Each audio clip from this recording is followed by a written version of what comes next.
اب وہ ہندو چاہ رہا تھا کہ یہ اہل حدیث پہ کیچڑ اچھالیں گے, پھر اہل حدیث ان پہ اچھالیں گے. میں بولوں گا دیکھو تم تو آپس میں نہیں ایک ہو, ہمیں کیا اسلام کی دعوت دے رہے ہو. تو حنفی عالم تھے, میں نام بھی ان کا جانتا ہوں لیکن مناسب نہیں ہے بتانا. تو ان عالم سے ہندو نے پوچھا کہ یہ اہل حدیث اور دیوبندیوں کا آپس میں پھڈا کیا ہے. ہندو کہہ رہا ہے. انہوں نے کہا کوئی پھڈا نہیں ہے. وہ کہتے ہیں رکوع میں جاتے ہوئے ہاتھ اٹھا لو, ہم کہتے ہیں ہاتھ نہ اٹھاؤ. باقی ہم بھی خدا کے قائل ہیں, وہ بھی کہتے ہیں ان پتھروں میں کچھ نہیں رکھا. کیا خاندانی جواب. کہہ رہے ہیں وہ چھوٹا سا ہے, وہ ہم جب رکوع میں جاتے ہیں تو ہم کہتے ہیں بغیر ہاتھ اٹھائے, وہ کہتے ہیں ہاتھ اٹھا لو. یہ ہلکا پھلکا لائٹ سا اختلاف چل رہا ہے بھی ایسا ہی حقیقت میں. بڑھانا چاہو تو آپ اس کو کفر ایمان کا مسئلہ بنا لو, ہلکا کرنا چاہو تو کچھ بھی نہیں ہے. اور کہا باقی ایک چیز ہم میں کامن ہے, ہم بھی کہتے ہیں خدا صرف ایک ہے, اور وہ بھی کہتے ہیں یہ اتنے جو پتھر بنا کے رکھے ہوئے ہیں نا ان میں کچھ بھی نہیں رکھا. تو یہ ہے بڑی گمراہی سے تو بھائی ہم بھی بچے ہوئے ہیں, اہل حدیث بھی بچے ہوئے ہیں. مسلمان چھوٹی موٹی چیزوں میں لڑتا ہے, مسائل کے پتھروں کو کیوں مانوں, یہ کیا ہے, اس کو تو میں نے خود بنایا, یہ تو تھائی لینڈ کے کارخانے میں بنا ہے, 4 پہ 1 فری ملا ہے, اور جو زیادہ ریٹ کا ہے وہ زیادہ بڑے کام کر رہا ہے جس کی ویلیو زیادہ ہے. تو ابراہیم علیہ السلام نے بھی کہا تم چھوٹی گمراہی میں نہیں, فی ضلال مبین, تم بہت بڑی گمراہی میں پڑے ہوئے ہو, ان پتھروں کو پوجتے ہو. قوم جواب میں کہنے لگی اجئتنا بالحق ام انت من اللاعبین. کیا انداز ہے, اے ابراہیم آپ سیریس ہیں یا مذاق کر رہے ہیں. یعنی ان کو یہ یقین ہی نہیں تھا کہ ایک نوجوان پوری قوم کے خلاف کھڑے ہو کر اتنے کانفیڈنس سے بات کرے گا کہ تم گمراہی میں ہو. لہذا ان کو پہلی مرتبہ میں تو یقین ہی نہیں آیا. انہوں نے کہا یہ آپ سیریس ہیں. وہ میں ایک چٹکلا سناتا ہوں نا, ایک چھوڑو ابھی چٹکلا نہیں, پھر چٹکلوں میں سارا ٹائم نکل جاتا ہے, کہ اے ابراہیم آپ سیریس ہیں یا آپ مذاق کر رہے ہیں. ابراہیم علیہ السلام نے کہا نا مذاق نہیں کر رہا, ربکم رب السماوات والارض, ایک خدا ہے جس نے آسمانوں اور زمین کو بنایا. وَأَنَا عَلَىٰ ذَلِكُم مِّنَ الشَّاهِدِينَ, اور میں اس پر گواہی دے رہا ہوں. گواہ کسے کہتے ہیں؟ جس نے اپنی آنکھوں سے دیکھا ہو. گویا میں نے اپنی آنکھوں سے دیکھا ہے, یعنی اتنا یقین ہے جیسے اپنی آنکھوں سے دیکھا. میں تو اس پر گواہی دے رہا ہوں. اشہدو, میں گواہی دے رہا ہوں. تو جو مذاق کر رہا ہوتا ہے وہ گواہی کے لفظ استعمال نہیں کرتا, وہ قسمیں نہیں اٹھاتا. میں حلفیہ بولتا ہوں کہ وہ ایک اکیلا خدا ہے جس نے آسمانوں اور زمین کو بنایا. یہ تو بنے ہوئے ہیں, بنانے والے تھوڑی ہیں. اور پھر ابراہیم علیہ السلام نے دل میں کہا وَتَاللَّهِ لَأَكِيدَنَّ أَصْنَامَكُمْ بَعْدَ أَن تُوَلُّوا مُدْبِرِينَ. تم ابھی جا رہے ہو اپنے کسی فنکشن میں, جب واپس آؤ گے تو میں تمہارے بتوں کی گت بنا کے رکھوں گا. انہوں نے ایک سوچا ورک شاپ کرواؤں میں ان کو, لیکن یاد رکھو یہ ہمارے لیے جائز نہیں ہے, یہ ابراہیم علیہ السلام ہی کے لیے تھا. ایسا نہ ہو آپ کسی ہندو کے مندر میں جا کے بتوں کو آڑا ترشا کر دیں, شریعت میں آپ کو اس کی اجازت نہیں ہے.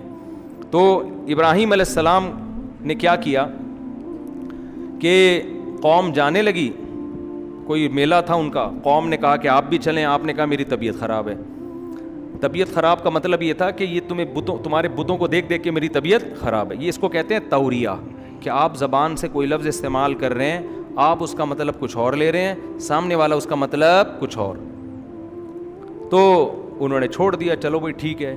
تو ابراہیم علیہ السلام نے کیا کیا, جا کے فجعلہم جذاذاً, سارے بتوں کو جتنے اس کے اندر رکھے ہوئے تھے سب کو, کسی کو ٹنڈا کسی کو لنجا کر دیا, کسی کی آنکھ پھوڑ دی, کسی کے کان کاٹ دیا, کسی کے بازو کاٹ دیے. سب کا نا جو مینوفیکچرنگ فالٹ تو ان میں نہیں تھا, لیکن بعد میں سب کو کیا کر دیا, فالٹ.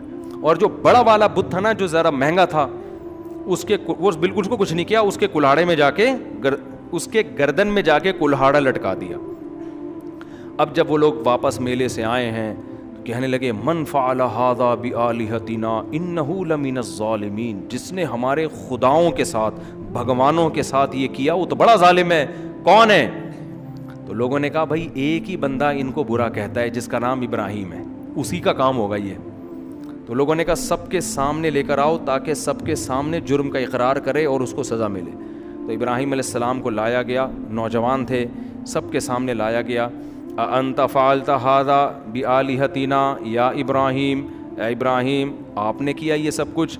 ابراہیم علیہ السلام نے کہا فعلہم کبیرہم ھذا, یہ جو بڑا والا ہے نا جس کے گردن میں کلہاڑا ہے, اس نے کیا ہے. یہ کس کا کام ہے؟ اس کا کام ہے. سب کو پتا تھا, ظاہر ہے اس کا کہاں ہو سکتا ہے کام, اس کا کام ہے. فاسألوہم ان کانوا ینطقون.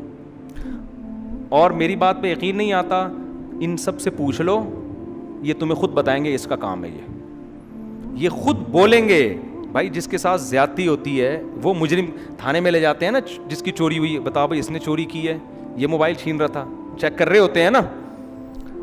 تو ابراہیم علیہ السلام نے کہا کہ ان سے پوچھو, یہ خود بتائیں گے کس کا کام ہے, یہ اس کا کام. تو قرآن کہتا ہے ایک دم ان کے دل میں خیال آیا اور کہنے لگے تم تو بڑے ظالم ہو, یہ کمبخت تو اپنے مجرم کا نام نہیں بتا سکتے. ان کی ضمیر نے ان کو ملامت کی کہ یار ہم کن کی عبادت کر رہے ہیں کہ ان کو پکڑ کے کوئی بھی کوٹ پوٹ کے چلا جائے, یہ اپنا دفاع نہیں کر سکتے, تو یہ ہماری بگڑی کہاں سے بنائیں گے, کوئی بھی ان کو پکڑ کے مار دے. تو قرآن کہتے ہیں ایک دم, کیونکہ ابراہیم علیہ السلام ان کے ضمیر کو جھنجھوڑنا چاہتے تھے. بعض دفعہ تقریروں سے فائدہ نہیں ہوتا, پریکٹیکلی کوئی کام کر کے دکھایا جاتا ہے نا, اس سے بڑی موٹیویشن ملتی ہے. تو کہنے لگے, شروع میں تو بولنے لگے کہ تم بڑے ظالم ہو دل میں نا, لیکن اپنے اس ضمیر کے خیال کو پھر جھٹکا انہوں نے کہ نکالو یار, یہ اتنے اچھے اچھے خیال آ کیوں رہے ہیں ہمیں. وہی ہے نا باپ دادا خاندانی پرمپرا. تو انہوں نے اپنے خیال کو کیا کیا, جھٹکا, اور پھر کہنے لگے لقد علمت ما هؤلاء ينطقون, اے ابراہیم تجھے پتہ ہے یہ بول نہیں سکتے. یہ جب سے بنے ہیں ان کے اندر کچھ فالٹ تو ابھی پیدا ہوئے ہیں, لیکن ایک مینوفیکچرنگ فالٹ ہے, وہ یہ کہ یہ بولنے کے قابل, یہ پیدائشی گونگے, پیدائشی بہرے ہیں. یہ تو میں اپنی طرف سے کہہ رہا ہوں, انہوں نے مینوفیکچرنگ وغیرہ نہیں کہا, کہ یہ بول ہی نہیں سکتے. ابراہیم علیہ السلام نے کہا افتعبدون من دون اللہ ما لا ينفعکم شیئا ولا یضرکم. اب تبلیغ اثر کرے گی نا. کہنے لگے ایسوں کی عبادت کر رہے ہو جو نہ کوئی فائدہ پہنچا سکتے اور نہ نقصان, جو بول نہیں سکتے. اف لکم ولما تعبدون من دون اللہ, تم پر بھی افسوس اور ان بتوں پر بھی افسوس. افلا تعقلون, عقل سے کام کیوں نہیں لیتے, کیا ہو گیا تمہیں. اب جواب دیکھو, دلائل سے جب جواب نہیں ہوتا نا تو بدماشیاں اور دھمکیاں ہوتی ہیں. دھمکی دینے پر آ گئے, کہنے لگے حرقوہ, ابراہیم کو جلاؤ, وانصروا آلہتکم, اور اپنے خداؤں کی مدد کرو. خدا مدد کرتا ہے یا خدا کو مدد کی ضرورت ہوتی ہے؟ اپنے خداؤں کی مدد کرو. ان کنتم فاعلین, اگر تم نے کچھ کرنا ہے. لوگوں سے کہہ رہے ہیں اس سے بحث بازی مت کرو, بحث میں نہیں تم جیت سکتے, کرنا ہے تو اس کو جلا کے اپنے معبودوں کی مدد کرو. جلاؤ اس لیے کہ تاکہ آج کے بعد کسی کی ہمت نہ ہو. قرآن کہتا ہے قلنا یا نار کونی بردن وسلاما علی ابراہیم, ہم نے کہا اے آگ سلامتی والی اور ٹھنڈی ہو جا ابراہیم پر. چونکہ اللہ نے حضرت ابراہیم سے آگے کام لینا تھا تو ابراہیم علیہ السلام کو اللہ نے آگ سے بچا لیا. اور قرآن کہتا ہے انہوں نے ابراہیم کے خلاف تدبیریں کی, ہم نے ان کو خسارے والا کر دیا. اور ابراہیم علیہ السلام پر ان کی زوجہ ایمان لائی تھیں, حضرت سارہ رضی اللہ عنہا, اور ان کے بھانجے لوط علیہ السلام ایمان لائے تھے. تو اللہ کہتے ہیں ہم نے ابراہیم کو اور لوط علیہ السلام کو ایسی زمین کی طرف نجات دے دی, ہجرت کروا دی جو تمام جہان والوں کے لیے ہم نے اس میں برکت رکھی. یعنی ارض شام اور فلسطین جو بیت المقدس ہے, جو آج متنازع چل رہا ہے, یہاں ابراہیم علیہ السلام اپنی قوم کو چھوڑ کے چلے گئے. پھر قرآن کہتا ہے وَوَهَبْنَا لَهُ إِسْحَاقَ وَيَعْقُوبَ, ابراہیم نے چونکہ قوم کو چھوڑا لہذا اللہ نے ان کو نیک اولادیں دی, ایک اسحاق اور ایک یعقوب. یہ حضرت سارہ سے ہوئیں. اور پھر حضرت ہاجرہ جو آپ کی دوسری زوجہ تھیں, ان سے اولاد کیا ہوئی؟ حضرت اسماعیل علیہ السلام ہوئے. تو اللہ نے پھر آپ کی اولاد میں برکت دی. کیوں؟ اللہ کے لیے خاندان چھوڑا تو اللہ نے اپنا خاندان دے دیا. سمجھتے ہو کہ نہیں سمجھتے؟ اس لیے اگر کسی کا خاندان بہت بے دین ہے, وہ اس کو شریعت پہ چلنے نہیں دے رہا, الگ سے شادیاں شروع کر کے اپنا خاندان بنانا شروع کر دو اور ان کی اپنے حساب سے تربیت شروع کر دو. مجھ سے لوگ اکثر آ کے کہتے ہیں ہماری اماں ابا ہمیں 30-35 سال کے ہو گئے, ہمیں شادی نہیں کرنے دے رہے, تو کیا کریں, خاندان کٹ جائے گا. میں نے کہا خاندان تو آپ کا کیسے کٹ جائے گا, آپ شادی کرو, بچے ہو جائیں گے, آپ کا اپنا خاندان ہو جائے گا. اور اگر 4 کر کے بچے پیدا کرو گے تو آپ کا خاندان آپ کا ایک جز بن جائے گا, یعنی آپ کا اتنا بڑا خاندان ہوگا کہ آپ اس خاندان کا پارٹ نہیں ہوں گے, آپ کا خاندان آپ کے خاندان کے پارٹ ہوگا. سمجھ رہے ہو؟ تو یہ بڑی بہترین پیکیج ہے جو لوگوں کی سمجھ میں آتا نہیں ہے. حضرت ابراہیم نے یہی کیا کہ حضرت سارہ سے شادی کی اور حضرت ہاجرہ سے اپنا خاندان, اور ایسے نیک صالح اللہ نے بچے دیے, 3 پیغمبر, 2 پیغمبر, اسحاق اور اسماعیل, اور اسحاق کے بیٹے پھر یعقوب, اور یعقوب کے پھر یوسف, اور ان کے بیٹے پھر مصر میں حکومت, پھر انہی میں موسیٰ علیہ السلام پیدا ہو رہے ہیں, داؤد علیہ السلام پیدا ہو رہے ہیں, سلیمان علیہ السلام پیدا ہو رہے ہیں, کتنے, زکریا علیہ السلام, حضرت مریم, عیسیٰ علیہ السلام. یہ ساری قربانیوں کا صلہ تھا جو اللہ نے اولاد کی صورت میں ابراہیم علیہ السلام کو دیا. آج بھی قربانی دو, اللہ نیک صالح اولادیں دے گا انشاءاللہ. یہ نہیں کہ ماں باپ کو چھوڑ کے بھاگ جاؤ, یہ مطلب نہیں ہے. مطلب یہ کہ غیر شرعی کاموں میں اپنے خاندان کو فالو مت کرو. خیر ابراہیم علیہ السلام نے تو اس لیے چھوڑ دیا نا کہ ان کو قتل کی کوشش کر رہے تھے, ورنہ وہ ابراہیم علیہ السلام تو وہیں تھے. جلدی بس میں یہ آیت مکمل کرتا ہوں. اللہ کہتے ہیں ہم نے ان کو ہبہ کر دیے اسحاق اور پوتے دیے یعقوب, اور ہم نے سب کو نیک بنایا, اور ہم نے ان کی اولادوں میں امام پیدا کیے جو لوگوں کو ہمارے حکم سے سیدھے راستے کی تلقین. یعنی صرف نیک بچے پیدا نہیں ہوئے, مقتدا اور رہبر پیدا ہوئے ہیں ابراہیم علیہ السلام کی اولاد میں. اور اللہ کہتے ہیں ہم نے لوط علیہ السلام کو بھی علم اور حکمت دیا, جو حضرت ابراہیم کے بھانجے تھے, حضرت ابراہیم پر ایمان لے کر آئے, تو ابراہیم علیہ السلام ان پر اللہ نے لوط علیہ السلام کو نبی بنا دیا, اور پھر ان کو اللہ نے بھیجا ایسی قوم کی طرف تبلیغ کے لیے جو شرک بھی کرتی تھی اور لڑکوں سے بدفعلی بھی. لوط علیہ السلام کی قوم سے پہلے یہ جرم دنیا میں کبھی بھی نہیں ہوا. اس سے بھی پتہ چلتا ہے یہ نیچرل نہیں ہے, شیطان نے ان کو اس کام میں ڈالا کے.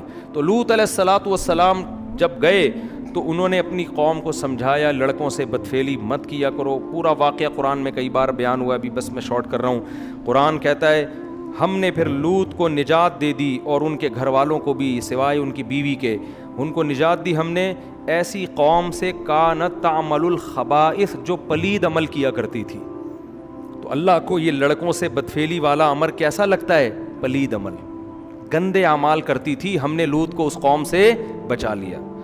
اور کیوں؟ انہ وادخلناہ فی رحمتنا, اور ہم نے لوط کو اپنی رحمت میں داخل کر دیا کیونکہ وہ نیک لوگوں میں سے تھے. اب جلدی 2-4 منٹ میں بیان کرتا ہوں کہ قرآن کہہ رہا ہے کچھ پیغمبر ایسے آئے جن پر بڑی مشکلات تھیں, انہوں نے مشکلات میں ہمیں پکارا, کسی بت کو نہیں پکارا, مزاروں پہ نہیں گئے, سیدھا انہوں نے اللہ سے دعائیں مانگی اور اللہ نے ان کی پکار کو پورا کیا. تو یہاں سے شروع کرتا ہے قرآن, نوحن اذ نادی من قبل, نوح علیہ السلام 950 سال تبلیغ کرتے کرتے قوم نے ٹینشنیں دیں, نوح نے ہمیں پکارا کہ اللہ اس قوم سے نجات دے دے مجھے. فاستجبنا لہ, ہم نے ان کی پکار کو سنا, فنجیناہ واہلہ من الکرب العظیم, ان کو اور ان کے گھر والوں کو بہت بڑے عذاب سے ہم نے بچا لیا, بہت بڑے عذاب سے. عذاب سے مراد یہ کہ جو ٹینشن قوم نے دی ہوئی تھی.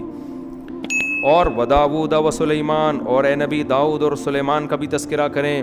ایک کھیت میں بکری نے گھس کے کچھ نقصان کیا تو کیس آیا داؤد اور سلیمان علیہ السلام کے پاس. حضرت داؤد نے جو فیصلہ کیا اس کے بجائے آپ کے بیٹے حضرت سلیمان کا فیصلہ زیادہ اچھا تھا. تو قرآن نے ان کی تعریف کی کہ بیٹے نے جو کام کیا وہ باپ کے فیصلے سے بھی اچھا. لیکن قرآن کہتے ہیں ہم نے دونوں کو علم دیا, اور ہم نے داؤد علیہ السلام کے لیے پہاڑوں کو مسخر کر دیا اور پرندوں کو بھی. پرندے اور پہاڑ, داؤد علیہ السلام جب تسبیح پڑھتے تو پرندے بھی اور پہاڑ بھی ان کے ساتھ لا الہ الا اللہ کا ذکر کرتے. یہ معجزہ تھا داؤد علیہ السلام کا. یہ معجزے کیوں ملے یہ میں پہلے درسوں میں بیان کر چکا ہوں. داؤد علیہ السلام کی بہادری تھی نا, جالوت کو قتل کیا تھا انہوں نے, بھول گئے کیا آپ لوگ؟ اچھا آگے قرآن کہہ رہا ہے وَعَلَّمْنَاهُ صَنْعَةَ لَبُوسٍ لَكُمْ, اور ہم نے ان کو زرہیں بنانا سکھایا داؤد علیہ السلام کو جنگوں کے لیے.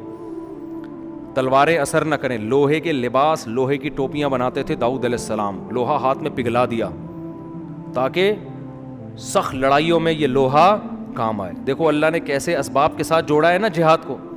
اللہ یہ بھی کر سکتا تھا، اے داؤد ہماری مدد آپ کے ساتھ ہے، آپ کو کیا جنگی ٹوپی کی اور جنگی ڈریس کی ضرورت ہے، آپ جائیں ایسے ہی جائیں، اللہ کی مدد خود بخود آسمان سے اترے گی۔ بھائی جو آپ کر سکتے ہیں آپ کو کرنا پڑے گا۔ جب میدان میں تیر چلتے ہیں، تلواریں چلتی ہیں، تو گوشت پہ لگیں گی تو گوشت کٹے گا، تو اس کے لیے ڈیفینس ہے۔ ہمارے نبی بھی جنگی ٹوپیاں پہن کے میدان جہاد میں جاتے تھے۔ آج گارڈ رکھنے کو توکل کے خلاف لوگ سمجھتے ہیں اور اسلحہ رکھنے کو توکل کے خلاف سمجھتے ہیں، تو یہ پاگل ہونے کی بہت بڑی دلیل ہے۔ ہمارے نبی صلی اللہ علیہ وسلم جب فتح مکہ میں داخل ہوئے نا جنگ میں، تو آپ صلی اللہ علیہ وسلم نے عام معافی کا اعلان کیا، لیکن کچھ لوگوں کے بارے میں کہا جہاں پاؤ قتل کر دو۔ تو ابن خطل تھا غالباً، ایک بڑا بدبخت صحابی نے کہا یا رسول اللہ وہ غلاف کعبہ سے پکڑا ہوا ہے اس نے اور پناہ مانگ رہا ہے۔ تو آپ اپنی جنگی ٹوپی اتار رہے تھے، اس وقت جنگ ختم ہو گئی تھی نا، اور آپ نے فرمایا کہ وہیں قتل کر دو اس کو۔ تو یہ بھی ہمارے نبی کی سیرت کا ایک پہلو ہے کہ ہر بدماش کو آپ نے معاف نہیں کیا، عام معافی دی، کچھ ایسے بڑے بدبخت تھے ان کو آپ نے معاف نہیں کیا، سمجھتے ہو؟ تو تبھی کہتے ہیں نا، نہ اتنے میٹھے بنو کہ لوگ کھا کے ختم کر دیں، نہ اتنے کڑوے بنو کہ لوگ تھوکنا شروع کر دیں۔ اخلاق کی بھی ایک باؤنڈری ہے اور انتقام کی بھی ایک باؤنڈری ہے۔ اصل تو معاف کرنا ہی ہے، افضل تو یہی ہے، لیکن اس کی بھی ایک لمٹ ہے۔ خیر، ہمارے نبی جنگی ٹوپی پہنا کرتے تھے میدان جہاد میں تاکہ سر پہ تلوار اثر نہ کرے۔ تو آج کہتے ہیں کہ نہیں جی ہیلمٹ پہن کے بائک نہیں چلاؤ، بڑا فنٹر بنا ہوتا ہے، ویلیاں بھی لگا رہا ہے۔ ہم بچپن میں کبھی ڈیفینس جاتے تھے، وہ لڑکوں کی ریسنگ ہو رہی ہوتی تھی، تو ایک ویلی لگا رہا تھا، سر کھل گیا اس کا، بہت بڑا فنٹر بنا ہوا تھا کہ 3 دفعہ سر کھلا تھا اس کا۔ سر کھلنا سمجھتے ہیں؟ نیچے گرا اور سر پھٹ گیا۔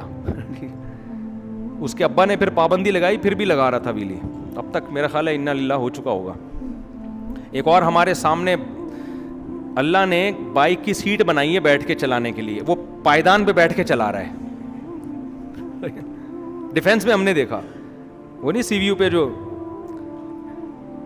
آپ کہہ سکتے ہیں غلط تھا تو دیکھنے کیوں گئے؟ تو بھائی احمقوں کو دیکھنے کا اپنا مزہ ہے، دیکھنا غلط تھوڑی ہے، دیکھ لو بھائی، کریں گے ہم کبھی بھی نہیں یہ فالتو کام، ویلیاں لگا رہے ہیں اور یہ بھائی اس میں آپ کو وہ نظر آ رہے ہیں جن کے سر نہیں کھلے، بہت سے جن کے کھل چکے ہیں ان کے انٹرویو لے جا کے کہیں گے بھائی کبھی نہیں کرنا چاہیے۔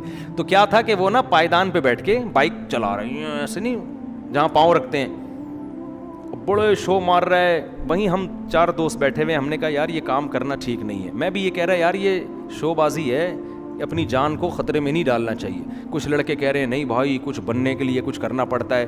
اب میری بحث چل رہی ہے نا، میں کہہ رہا ہوں بس یہ دیکھنے کی حد تک ٹھیک ہے، آؤ انجوائے کرو نکل لو، کرنا نہیں ہے یہ کام کبھی۔ کچھ میرے ہی دوست تھے وہ کہہ رہے نہیں بھائی یہی تو ہوتا ہے، انسان ترقی ایسے ہی تو کرتا ہے۔ اللہ کی قدرت، آگے گئے ہیں، اسپیڈ بریکر آیا اس کو نظر نہیں آیا، دھڑام سے وہ نیچے گرا، ہم بھاگ کے گئے، انا للہ اس کا ہو چکا تھا۔ لگ ایسا رہا تھا، مجھے یقین نہیں ہے کیونکہ بے ہوش، بالکل سانس بھی نہیں آ رہا تھا، ایمبولینس آئی ہے اس میں ڈال کے لے کر گئے، پتہ نہیں اللہ کرے زندہ ہو گیا ہو، لیکن بظاہر لگ نہیں رہا تھا۔ میں نے کہا دیکھ لو، بڑا آدمی بننے کے لیے قبرستان جانا پڑتا ہے، تو اس لیے انسان کے بچے بنو، کوئی وہ کام کرو جو بہادری کے جوہر دکھانے ہیں تو جاؤ میدان جنگ میں جا کے دکھاؤ نا، جہاں کچھ فائدہ تو ہو اس بہادری کا۔ یہاں ویلی لگا کے بہادری کا کیا فائدہ ہے آپ کو؟ 2-4 لڑکیاں مر جائیں گی آپ کے اوپر، اور وہ بھی جب تک مریں گی جب تک آپ کا سر پھٹے گا نہیں۔ جس دن آپ کے سر پہ 4-5 ٹانکے آ گئے وہ بھی ریجیکٹ کر دیں گے، بھائی پرے ہٹو۔ تو اس لیے ایسے کام کرو جو انسان پہ سوٹ کرتے ہیں۔ خیر بس جلدی سے ختم کروں میں۔ قرآن کہتا ہے کہ ہم نے سلیمان علیہ السلام کے لیے ہواؤں کو مسخر کر دیا، جنات کو سلیمان علیہ السلام کا تابع بنا دیا، سمندروں میں غوطے لگاتے تھے اور ہیرے جواہرات لے کر آتے تھے۔ اور کیا تھا؟ ایوب اذ نادی ربہ، ایوب کو بھی یاد کرو جب کئی سال بیماری میں مسلسل اتنی خطرناک بیماری میں پڑے رہے ہیں، بالآخر اللہ نے ان کی دعا قبول کی، انہوں نے کہا ربی انی مسنی الضر، اے اللہ مجھے بہت پریشانیاں پہنچ گئی ہیں، وانت ارحم الراحمین، تو سب سے زیادہ رحم کرنے والا ہے، میری مدد کر۔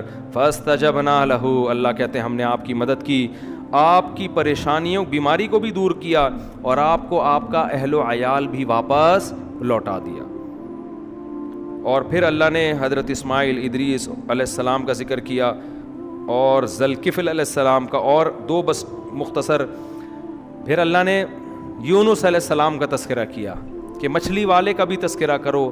جب اندھیروں میں مچھلی نے اپنے پیٹ میں نگلا تو فنادا فی الظلمات, کئی اندھیرے, رات کا اندھیرا, آسمان پہ بادلوں کا اندھیرا, سمندر کی لہروں کا اندھیرا, سمندر کی تہہ کا اندھیرا اور مچھلی کے پیٹ کا اندھیرا.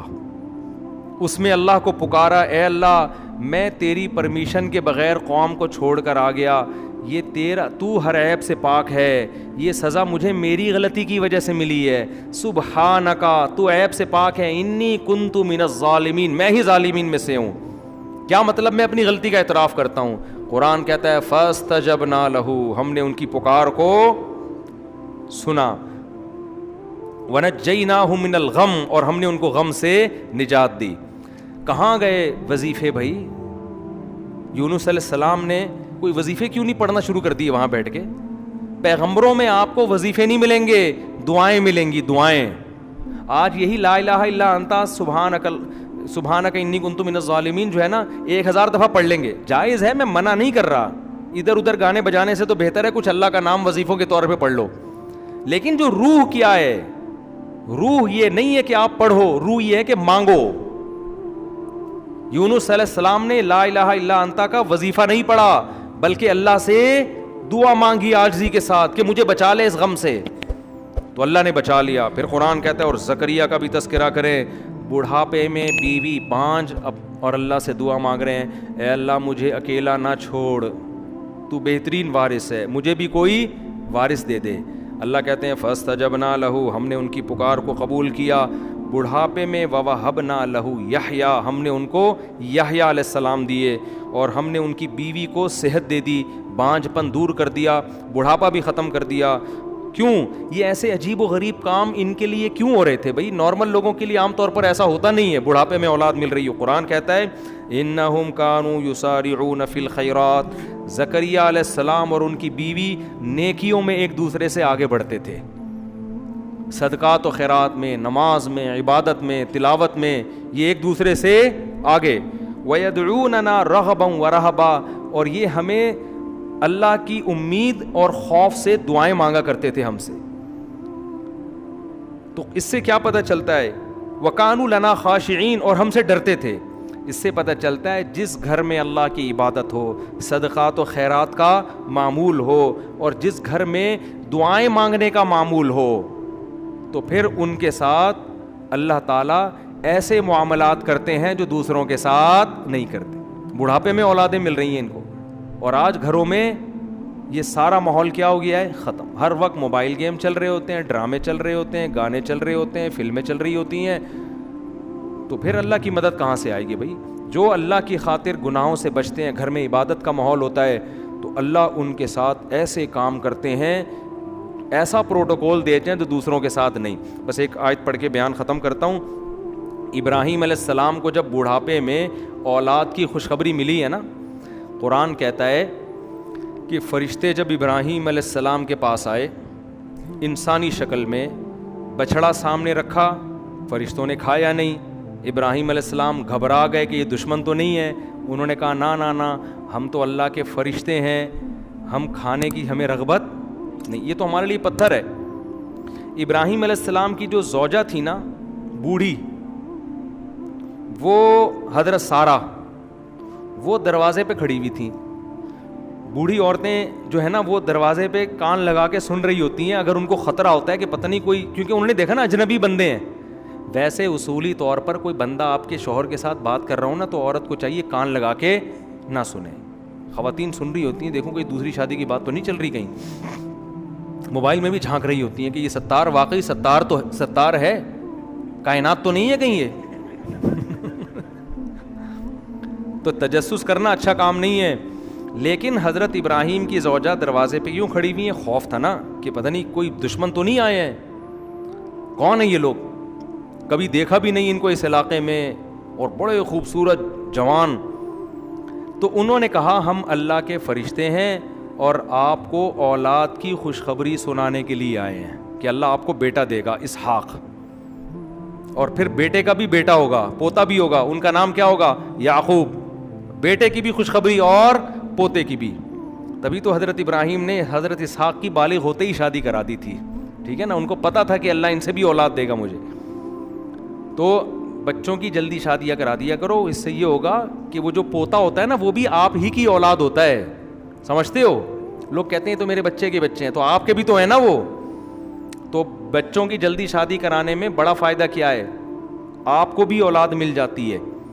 خیر, تو اب جب ابراہیم علیہ السلام کی زوجہ نے یہ سنا کہ فرشتے کہہ رہے ہیں کہ آپ کو اولاد ملے گی, تو قرآن کہتا ہے وہ اندر آئیں فسقت وجہہا, ایسے ماتھے پہ یوں, جیسے عورتیں نہیں کہتی ہائے ناس کیسی باتیں کر رہے ہو, کہنے لگی یا ویلتا, ہائے کمبختی, ہائے ناس, الیدو, میرے اولاد ہوگی, میں اتنی بوڑھی, میرے اولاد ہوگی, وانا عجوز, میں تو بڈھی ہو چکی ہوں. عجوز کہتے ہیں بالکل بڑھاپے کی انتہا کو پہنچی ہوئی. وہذا بالی شیخا, اور یہ میرا شوہر یہ بھی بڈھا ہے بھائی, اشارہ کر رہی ہیں ہاذا اشارے کی طرف, یہ بوڑھا اس کی اولاد ہوگی اور میں بھی, اور پھر ایسے نا ماتھے پہ یوں کر کے مارا ہے اور کہنے لگے ناس ہو تمہارا, تباہی ہے. تو اتنا تعجب ان کو ہو رہا تھا, یہ کس طرح کی, ابھی تک تو خاموش کھڑی ہوئی تھی, بھائی ٹھیک ہے بچڑا نہیں کھا رہے, چلو سمجھ میں آتا ہے, اور جو ہے اجنبی لوگ ہیں, لیکن ابھی تک کوئی ٹینشن بھی نہیں دی. اب جو آگے باتیں شروع کر دی ہیں کہ اولاد ہوگی, تو یہ حضرت ابراہیم کی زوجہ سے یہ بات ان کی سمجھ میں نہیں آئی.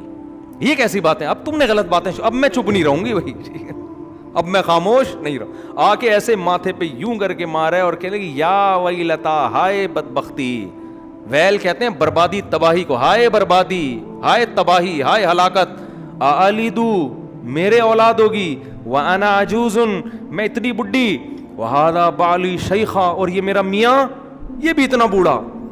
تو اب جو میں پوری بات بتانے کے لیے میں آیت پڑھی نا, تو فرشتوں نے کیا کہا, اتعجبین من امر اللہ, اللہ کے آرڈر پہ تمہیں تعجب ہو رہا ہے. رحمت اللہ وبرکاتہ علیکم اہل البیت, اے گھر والو تم عام لوگوں کی طرح نہیں ہو, تم تو سلیکٹڈ خاندان ہے تمہارا, تم نے شرک کے راستے کو چھوڑا, تمہارے گھروں میں سخاوت ہے. سخاوت تھی نا کہ مہمان آ کے بیٹھے ہیں, ابھی پوچھا نہیں ہے کون ہو کہاں سے آئے ہو, بچڑا پہلے لا کے رکھ دیا. ہم تو کباب چائے نہیں لا کے رکھتے پہلے, بھائی تو بتا, میں تو نالائق آدمی ہوں, میں تو اسی طرح کرتا ہوں, بندہ ہے کون بھی کہاں سے آیا, کیوں آیا, بغیر پوچھے آیا, اتنے سارے ہمارے یہاں تو پریشانیاں ہیں نا. اور بعض دفعہ تو لوگ چائے کا پوچھ اس لیے رہے ہوتے ہیں تاکہ وہ کہے, میں بتاتا ہوں نا, ہمارے ایک دوست گئے اپنے کسی گھر میں, ان سے پوچھا کہ آپ نے کھانا کھا لیا, انہوں نے کہا نہیں کھایا. مجھے خود بتا رہے تھے, کہہ رہے مجھ سے پوچھا کھانا کھا لیا, میں نے کہا نہیں کھایا. کہہ رہے کھایا ہوتا تو چائے پلاتا, آپ چائے سے بھی گئے اور کھانے سے بھی گئے. یہ تو ہماری سخاوت ہے. تو کیسی سخاوت, ابھی مہمان آیا ہے, بچڑا پورا روسٹ کر کے سامنے لا کے رکھ دیا ہے, پھر دیکھ رہے ہیں کہ بھائی ہاتھ جا ہی نہیں رہے. تو یہ تو بھائی تمہارا تو خاندان سخی ہے, توحید پرست ہے, عبادتیں ہوتی ہیں. کوئی عام لوگ تعجب کرتے کہ بڑھاپے میں اللہ اولاد دے رہا ہے, تو تعجب بنتا ہے. تو فرشتے کہہ رہے ہیں کہ تعجب ہمیں آپ کی باتوں پہ ہو رہا ہے. رحمت اللہ وبرکاتہ علیکم اہل البیت, اے اہل بیت تم پر تو اللہ کی رحمتیں اور برکتیں ہیں. انہ حمید مجید, کیا مطلب, وہ اللہ بڑا قابل تعریف اور بزرگی والا ہے. یہ کیسی تعریف ہے اس کی کہ تم اس کے لیے قربانیاں دو اور وہ تمہارے لیے کچھ بھی نہ کرے. وہ تو قابل تعریف ہے, جتنا تم کرو گے وہ کئی گنا اس سے تمہارے لیے زیادہ کرے گا. تو یہ میں پوری تقریر اس لیے کر رہا ہوں, گھروں کے ماحول کو صحیح کرو, سمجھتے ہو, گھروں میں کچھ تعلیم کا تلاوت, تبھی تو حدیث میں آتا ہے کہ سنتیں گھر میں پڑھنی چاہیے تاکہ بچے بھی عبادت سے تھوڑے سے مانوس ہوں, تلاوت ہو. میرے والد صاحب کو اللہ مغفرت فرمائے, جب آفس سے آتے تھے نہا کے سب سے پہلے قرآن لے کے بیٹھ جاتے تھے اور اونچی آواز سے تلاوت کرتے تھے. پوری زندگی ان کا معمول ہم نے دیکھا. جب ان کا انتقال ہوا ہے تو اس دن تلاوت کی آواز گھر میں نہیں آئی ہمیں, اس کے بعد سے اب تک نہیں آئی. تو وہ ایک احساس ہوا کہ یار, اور بڑی پیاری آواز میں تلاوت کرتے تھے. تو ایک دم احساس ہوا کہ یار ہمارے گھر سے ایک رونق چھن گئی. یہ روزانہ ان کا معمول تھا, اور ایک خاص اسٹائل میں بیٹھتے تھے, ٹوپی اتار کے, ٹھیک ہے نا, کیونکہ گرمی ان کو بہت لگتی تھی. ٹوپی اتار کے بالکل گریبان کھول کے ایسے بیٹھ کے, حافظ تھے ماشاءاللہ, تو روزانہ پابندی سے قرآن کی تلاوت کرتے. تو جب انتقال ہوا, اور انتقال سے پہلے بھی تلاوت کر کے گھر سے گئے ہیں, پہلے تلاوت کی گھر میں, پھر تلاوت ختم کر کے وضو کیا, نماز پڑھنے کے لیے گئے, عشاء کی نماز میں بیٹھے ہوئے صف ہی میں ہارٹ اٹیک ہوا اور اسی میں ان کا انتقال ہو گیا. اللہ تعالیٰ مغفرت فرمائے. تو میں جو اصل بات عرض کر رہا ہوں کہ گھر میں تلاوت کا معمول ہوگا, نماز کا معمول ہوگا, بچے بھی یہ چیزیں کیا کریں گے, اڈاپٹ. اور اگر گھر میں ہر وقت ٹی وی چل رہا ہے, ہر وقت ڈرامے چل رہے ہیں, تو میرے بھائی پھر گھر میں برکتیں نہیں ہوں گی.